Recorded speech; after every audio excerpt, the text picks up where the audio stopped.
All India Congress address మారింది. ఇన్నాళ్లు అక్బర్ రోడ్లోని కార్యాలయంలో కొనసాగిన ఆ పార్టీ కార్యక్రమాలు ఇప్పుడు కోట్ల రోడ్డులో సిద్ధమైన కొత్త ఆఫీస్ నుంచి జరగనున్నాయి. మరి ఆ పార్టీకి నూతన కార్యాలయం కలిసొస్తుందా? రాహుల్ ని ప్రధాన కుర్చీలో కూర్చోబెడుతుందా? ఆ సంగతి పక్కన పెడితే న్యూ ఆఫీస్ లుక్ ఎలా ఉంది?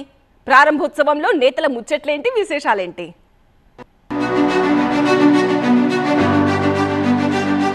అక్బర్ రోడ్ టు 9A కోట్ల రోడ్.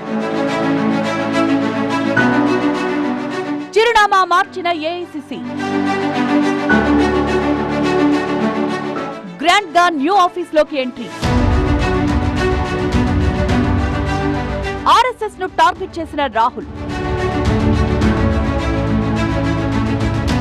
దేశ రాజధానిలో ఆల్ ఇండియా కాంగ్రెస్ నూతన కార్యాలయం ప్రారంభమైంది.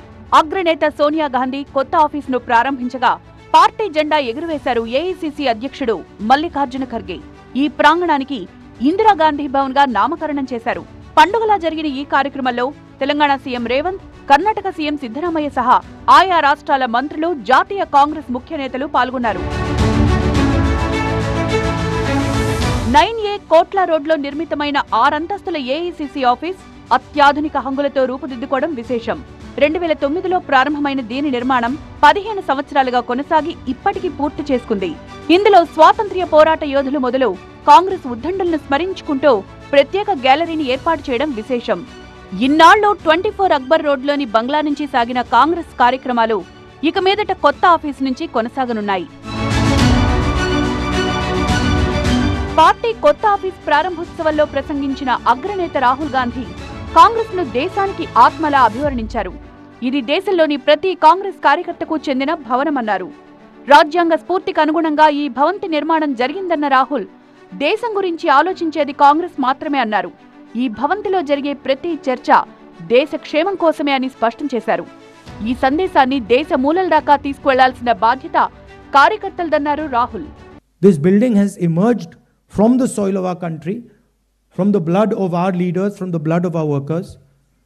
This building, the idea behind this building must also reach the corners of our country. That is the duty of this building. That it does not just remain a building, that the ideas that are inside this building reach the corners of our country. Reach Tamil Nadu, Kashmir, Northeast, Gujarat, Andaman, Lakshadweep, every corner of our country.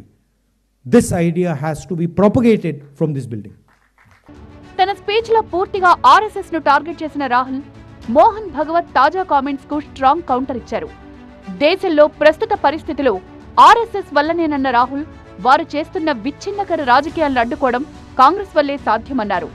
జాతీయ జెండాను గౌరవించని వాళ్లు సైతం దేశం కోసం మాట్లాడుతున్నారంటూ ఎద్దేవా చేశారు. రాజ్యాంగ పునాదులపై దేశ అభ్యున్నతికి ప్రజల కోసం కాంగ్రెస్ కలిసి పనిచేస్తుందని స్పష్టం చేశారు. Mohan Bhagwat has the audacity to inform the nation every 2 or 3 days what he thinks about the independence movement, what he thinks about the constitution. In fact, what he has said yesterday is treason, because it is stating that the constitution is invalid. It is stating that everything, the fight against the British was invalid, and he has the audacity to say this publicly. In any other country, he would be arrested and tried. That is the fact. 5 దశాబ్దాల తర్వాత address మార్చుకుంది all India Congress head quarters.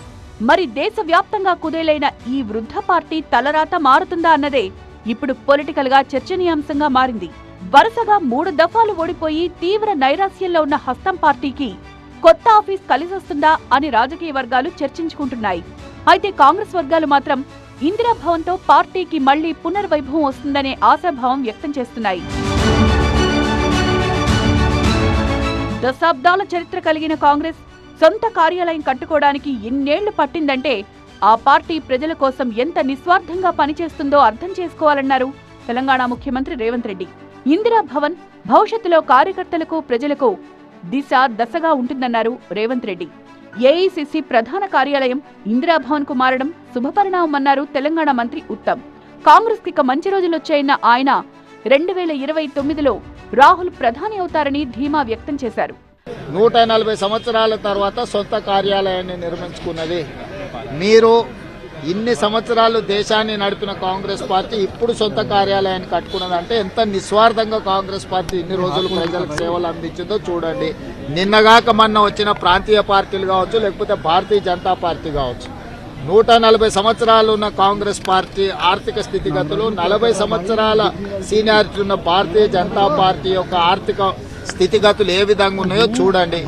కాబట్టి ఈరోజు ఇక్కడి నుండి ఈ దేశాన్ని 21వ శతాబ్దంలో ఏ విధంగా ముందుకు తీసుకెళ్లాలనో ప్రణాళికలు సిద్ధాంతపరంగా ప్రజల యొక్క సంక్షేమం కోసం, ఈ దేశం యొక్క అభివృద్ధి కోసం ఇక్కడి నుంచి ప్రణాళికలు రచించబడతాయి.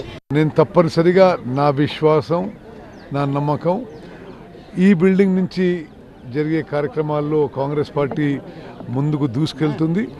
వచ్చే పార్లమెంట్ ఎన్నికల్లో కాంగ్రెస్ పార్టీ అధికారంలోకి వస్తుంది. రాహుల్ గాంధీ గారు ప్రధానమంత్రి కాబోతున్నారని చెప్పి నా అభిప్రాయం. ఏఐసీసీ నూతన ప్రధాన కార్యాలయం ప్రారంభోత్సవం సందర్భంగా మన్మోహన్ సింగ్ ఫోటోతో వెలిసిన పోస్టర్లు కలకలం సృష్టించాయి. కొత్త ఏఐసీసీ ఆఫీస్కు మాజీ ప్రధాని మన్మోహన్ సింగ్ పేరు పెట్టాలంటూ అక్కడ కొందరు ఏర్పాటు చేసిన ఫ్లెక్సీలు చర్చనీయాంశంగా మారాయి.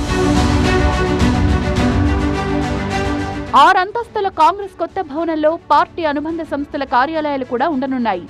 మహిళా కాంగ్రెస్, యూత్ కాంగ్రెస్, ఎన్ఎస్యుఐ వంటి సంస్థలు ఇక్కడి నుంచే కార్యకలాపాలు సాగించనున్నాయి. 26 అక్బర్ రోడ్లో ఉన్న కాంగ్రెస్ సేవాదళ్ కార్యాలయాన్ని కూడా ఇక్కడికే మార్చనున్నారు. పార్టీకి పెరుగుతోన్న అవసరాలకు అనుగుణంగా ఈ కొత్త భవనాన్ని సిద్ధం చేసినట్లు పార్టీ వర్గాలు చెప్తున్నాయి. ఇందులో పరిపాలన, సంస్థాగత, వ్యూహాత్మక అవసరాలకు అనుగుణంగా నూతన భవనానికి అన్ని హంగులు దిద్దినట్లు పేర్కొన్నాయి. కొత్త ఆఫీస్లో 139 ఏళ్ల ఈ వృద్ధ పార్టీ ప్రయాణం ఎలా సాగుతుందో చూడాలి మరి.